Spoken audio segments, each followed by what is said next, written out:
बताइए क्या बात है पापा। तुम ठीक कह रहे हो।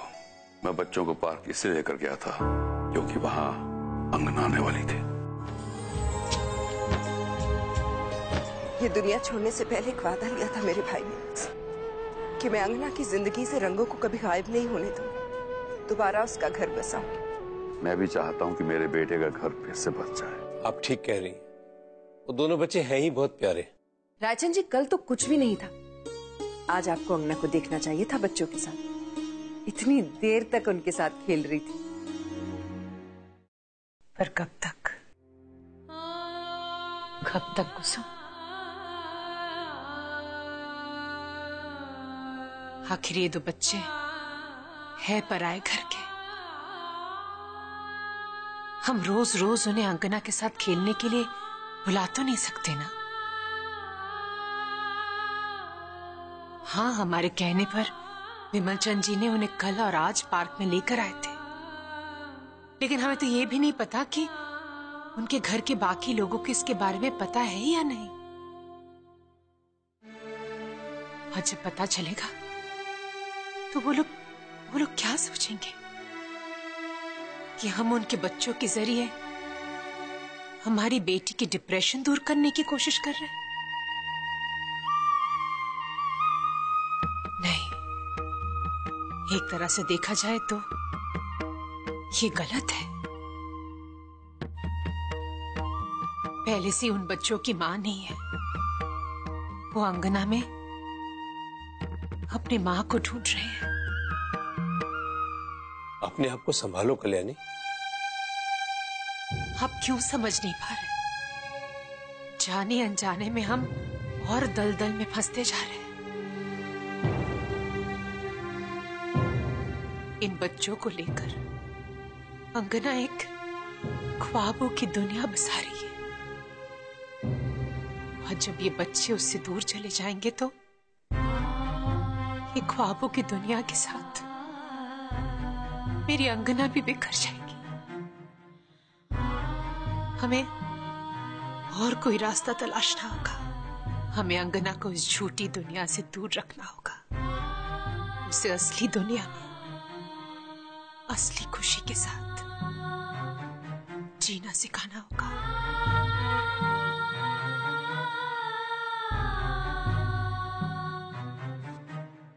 भगवान भी शायद यही सोच रहे हैं, तभी कल विमल चंद जी इस घर की चौखट पर फिर से आएंगे, लेकिन एक नए मकसद के साथ।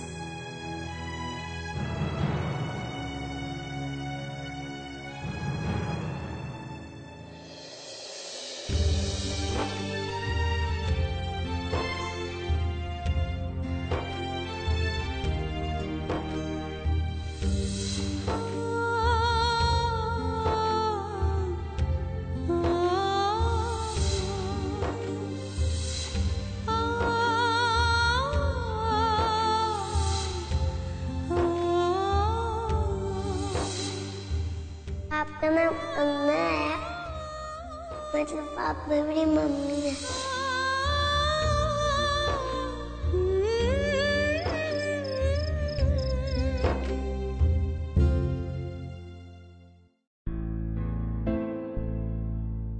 अंगना, मेरी अंगना हमेशा हंसती रहेगी। इस बच्चे के जरिए मैं आपसे बहुत कुछ कहना चाहता हूं अंगना। नियति के इशारे को समझिए। मैं आपको हमेशा खुश देखना चाहता हूं, और इसका सिर्फ यही एक रास्ता है।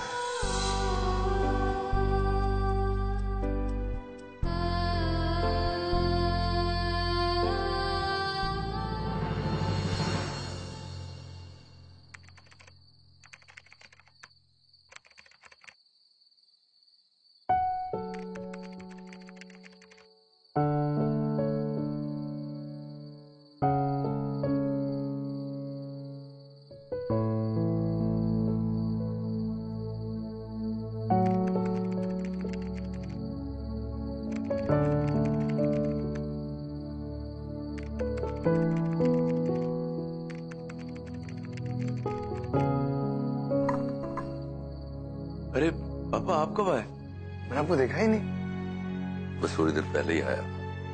तुम इतने बिजी थे अपने काम में, मैंने डिस्टर्ब करना ठीक नहीं समझा। और काम तो होते ही रहेगा। आप बैठिए ना पापा।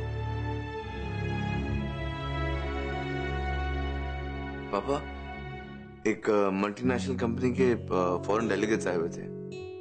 हमारी पीतमपुरा के बाजू में जो लैंड है उन्हें वो खरीदना है। उनसे पूछा कि उस जमीन का क्या करेंगे? जी, उन्हें वहाँ वो फैक्ट्री शुरू करनी है। और बेटा, ये तो बहुत ही उपजाऊ जमीन है। मुझे तो लगता है उस जमीन पर फैक्ट्री ना लगाकर उस पर खेती ही होनी चाहिए, या फिर खेती से जुड़े कोई काम होने चाहिए। उससे जमीन भी उपजाऊ रहेगी और किसानों का भी भला होगा। पापा, आइडिया तो बहुत अच्छा है, लेकिन भैया को और मुझे इस बारे में कोई आइडिया है नहीं। लेकिन बेटा, हमें कोई भी नई चीज करने से डरना नहीं चाहिए। अगर हम नए कदम उठाएंगे नहीं, नए रास्ते पे चलेंगे नहीं, तो जीवन में आगे कैसे बढ़ेंगे? अगर हमें कामयाबी मिलती है तो प्रॉफिट मिलेगा, और अगर हम कामयाब नहीं हो पाते हैं तो अनुभव मिलेगा। दोनों सूरतों में कुछ ना कुछ जरूर हासिल होता है। इसलिए इंसान को हर नए परिवर्तन के लिए हमेशा तैयार रहना चाहिए। बिल्कुल सही पापा, अब जो कह रहे बिल्कुल ठीक है।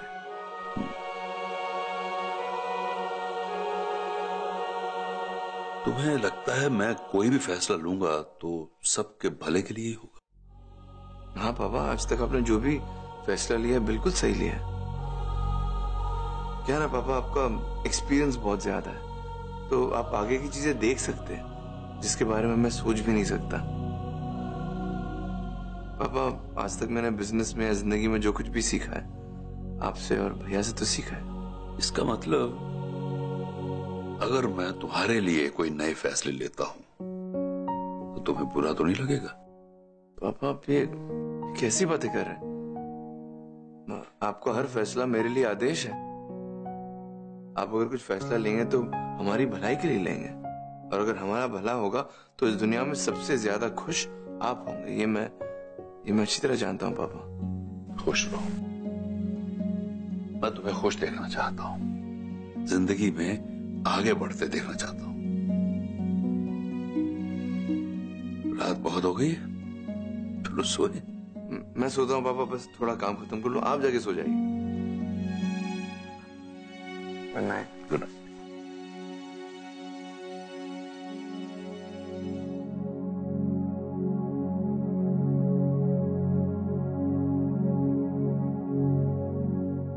अपने पापा पर ऐसे ही भरोसा बनाए रखना बेटा। मैं तुम्हारे लिए एक बहुत बड़ा फैसला लेने जा रहा हूं।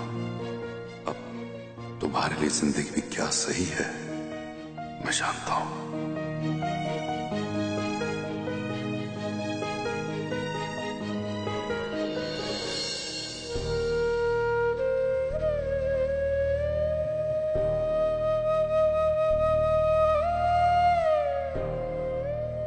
आकाश, मिलन और खुशी से मिलकर मुझे बहुत अच्छा लगता है, लेकिन आपकी बहुत याद आती है। इतने दिन हो गए और आप मुझे मिलने भी नहीं आए।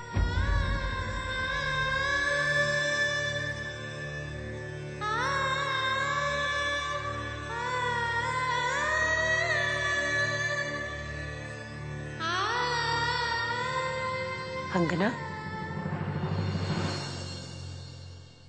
मम्मी, पापा, आप यहाँ? नहीं बेटा, बात यह है कि देखो बेटा, हम दोनों सोच रहे थे कि तुम दिन भर घर बैठी बैठी बोर हो जाती होगी, तो क्यों ना तुम हमारे ऑफिस जाना शुरू कर दो। नहीं तो चंदना और झरना के साथ दूर कहीं छुट्टियां बिताकर आ जाओ। बेटा, आजकल कितनी सारी हॉबी क्लासेस हैं, तुम ज्वाइन क्यों नहीं कर लेती? म्यूजिक सीख सकती हो, पेंटिंग सीख सकती हो, या कोई एक नया लैंग्वेज सीख लो, मन लग जाएगा बेटा। मम्मी, पापा, आप लोग मेरी चिंता मत करिए, मेरे पास तो बोर होने के लिए वक्त ही नहीं है। सुबह से शाम तक आप दोनों के साथ होती हूँ, और फिर शाम को मिलन और खुशी के साथ, और उन दोनों के साथ मुझे बहुत अच्छा लगता है।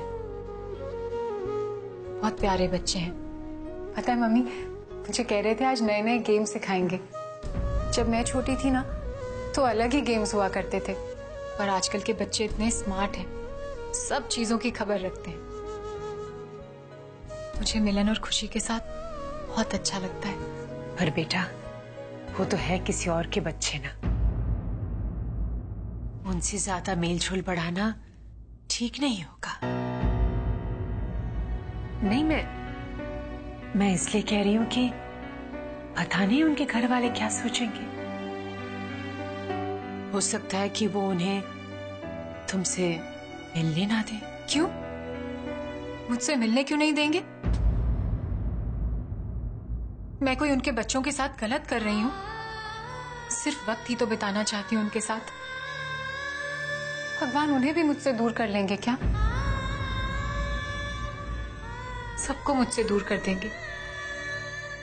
इतनी बुरी हूं क्या मैं? नहीं बेटा, नहीं, तुम क्यों बुरी होगी? और ये तो हमारा डर था। जरूरी नहीं है बेटा कि ऐसा ही होगा।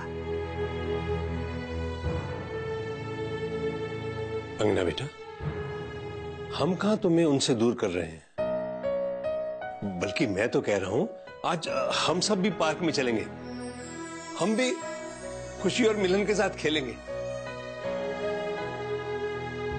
हमें साथ ले चलोगी ना?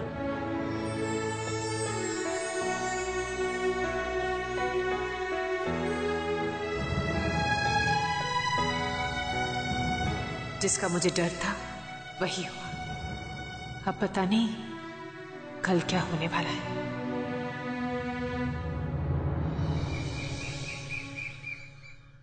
आओ कुसुम, बैठो हमारे साथ। कल्याणी जी, मैंने अभी अभी विमलचंद जी की गाड़ी को हमारे कंपाउंड में आते हुए देखा। वो बस ऊपर आते ही होंगे। विमलचंद जी, इतनी सुबह सुबह? जरूर ये बताने आए होंगे कि अंगना को बच्चों से दूर रखो।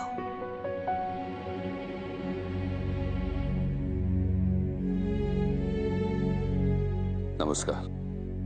नमस्कार विमलचंद जी, आइए बैठिए।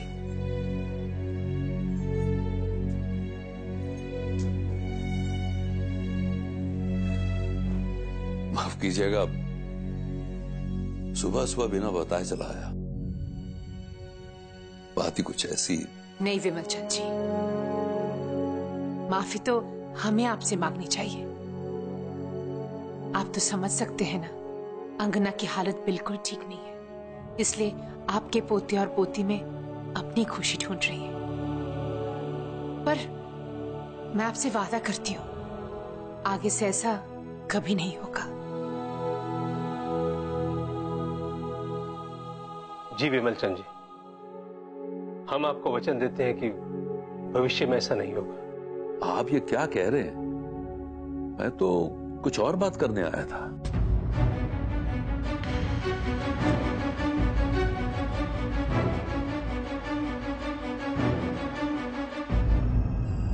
आपके पास बड़ी आशा लेकर आया, बस निराश मत कीजिएगा। विमलचंद जी, हम कुछ समझे नहीं। भले ही मेरे कोई बेटी नहीं है, पर मैं एक बेटी के मां बाप के दर्द को महसूस कर सकता हूं। मैं समझ सकता हूं इस समय आपकी मनस्थिति क्या है। व्यापार में प्रतिस्पर्धा के कारण हमारे परिवारों के बीच संबंध उतने अच्छे नहीं हैं। एक दूसरे के खिलाफ कई कोर्ट केसेस पेंडिंग हैं, कई केसेस के फैसले आने बाकी हैं। पर मैं ये भी मानता हूं कि व्यापार अपनी जगह है और मानवीय मूल्य अपनी जगह।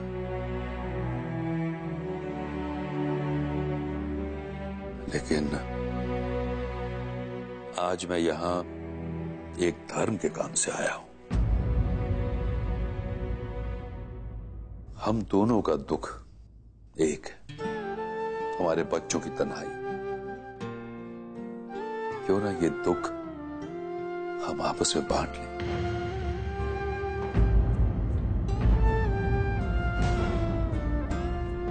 जी?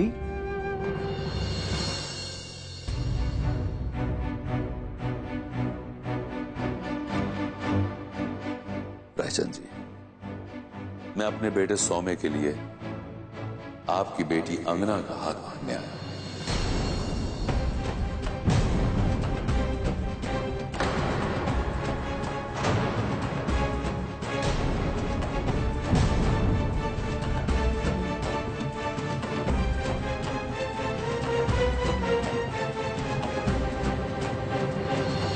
मैं जानता हूं आपको कितनी मुश्किल होगी ये बात अपनी बेटी को बताने के लिए। यकीन मानिए उससे कहीं ज्यादा मुश्किल मुझे होगी सौम्य को इस बात के लिए मनाने के लिए। लेकिन हमें एक दूसरे के लिए हिम्मत तो जुटानी है, और जब सवाल बच्चों का होता है तो हिम्मत अपने आप ही आ जाती है। जी विमल चंद जी। नहीं, मैं आपके ऊपर कोई दबाव नहीं डालना चाहता हूं, लेकिन निष्पक्ष होकर फैसला लीजिएगा। रायचंद जी, मैं बस ये जानना चाहता था कि आप इस बारे में क्या सोचते हैं।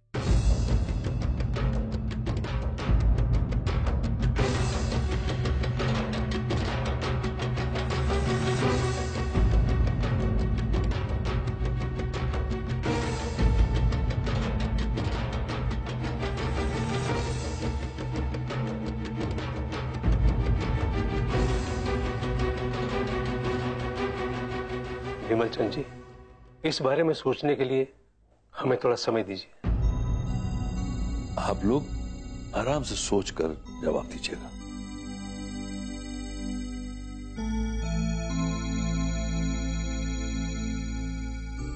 विमल चंद जी, मेरे हिसाब से आपको बेवजह हम लोगों के लिए इंतजार करने की कोई जरूरत नहीं है। अगर आपके बेटे के लिए कोई अच्छा रिश्ता आता है तो बेशक आप उसकी शादी करवा दीजिए।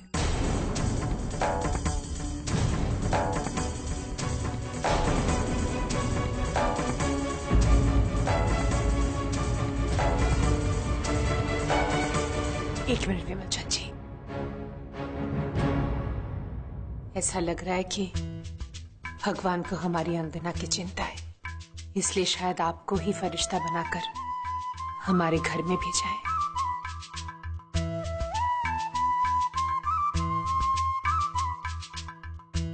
मेरे ख्याल से हमें मना नहीं करना चाहिए।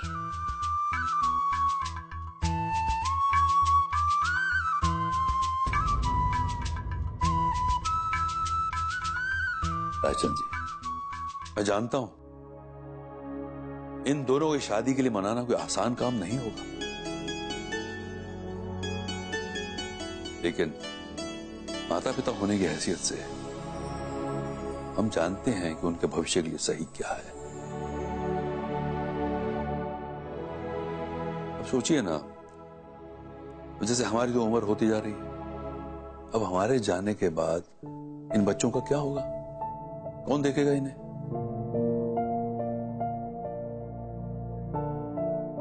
हाँ ठीक है, सौम्य के भाई हैं, अंगना की बहनें हैं, लेकिन उनके भी तो अपने परिवार हैं। वो शायद चाहकर भी उन्हें इतना वक्त नहीं दे पाएंगे।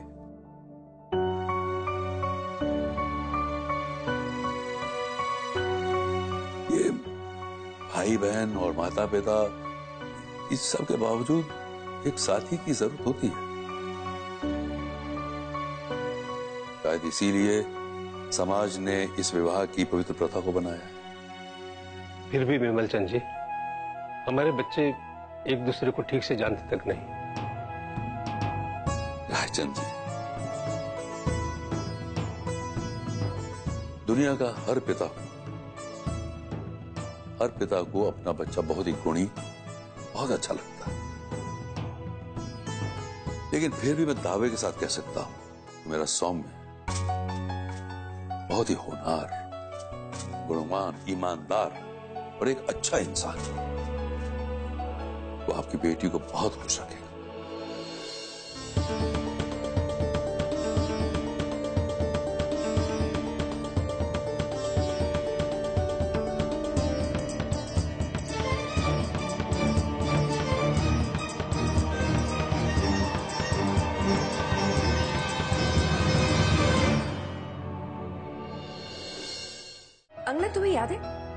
सवेरे चन्ना वो अपनी उस दोस्त के बारे में बात कर रही थी, शीतल, जिसने दोबारा शादी कर ली। मेरे हिसाब से तो उसने अच्छा ही किया। मैं जानती हूँ आप लोग क्या कहना चाह रहे हैं, और मैं ये भी जानती हूँ कि आप ये सब मेरी खुशी के लिए कह रहे हैं। वो शादी के लिए तैयार नहीं। पापा, ये मेरी जिंदगी का सवाल है।